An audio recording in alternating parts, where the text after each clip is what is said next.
రోటీస్ మీకు తెలుసు కదండీ! తందూరి రోటీ. ఎస్పెషల్లీ ఈవినింగ్స్ గానీ, లేట్ నైట్స్ గానీ, లైట్ ఫుడ్ ఎవరైనా తినాలనుకుంటే ఈ రోటీ అనేది చాలా మంచి యాప్ట్ అండి. ఇది తందూరి రోటీ విత్ జీరో ఆయిల్ అనమాట. మీకు తెలిసే కదా! తందూరి దాంట్లో బాగా కాల్చేస్తారు. దీనికి చాలా చాలా మంచి మంచి కర్రీస్ తయారుతున్నాయి. పంజాబీ డిషెస్‌లో లైక్ దాల్ మఖనీ గానీ, దాల్ తడకా గానీ, పన్నీర్ బటర్ మసాలా గానీ, లేదా ఆలూ గోబీ గానీ, ఇలా రకరకాల వెజ్ ఉంది. మరి నాన్ వెజ్‌లో సాధారణంగా చికెన్ చిల్లీ, బటర్ చికెన్ ఇవన్నీ కామన్.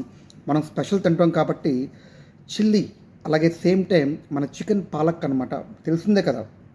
పాలకూర పేస్ట్‌ని చికెన్ కర్రీలో ఏసి చేస్తారు. పంజాబీ టైప్ ఆఫ్ డిష్ అనమాట. ఈ తందూరి రోటీతో అప్పుడప్పుడు ఉల్లిపాయలు కసక్మని నములుతూ, పచ్చిమిరపకాయ పరక్మని నములుతూ, ఈ యొక్క పాలక్ చికెన్‌తో గనక రోటీ గనక తింటే అత్యద్భుతంగా ఉంటుంది. అమృతానందంగా ఉంటుంది. మీరు కూడా పంజాబీ డిషెస్ లవర్ అయితే చికెన్ పాలక్ ట్రై చేయండి. Thank you for watching.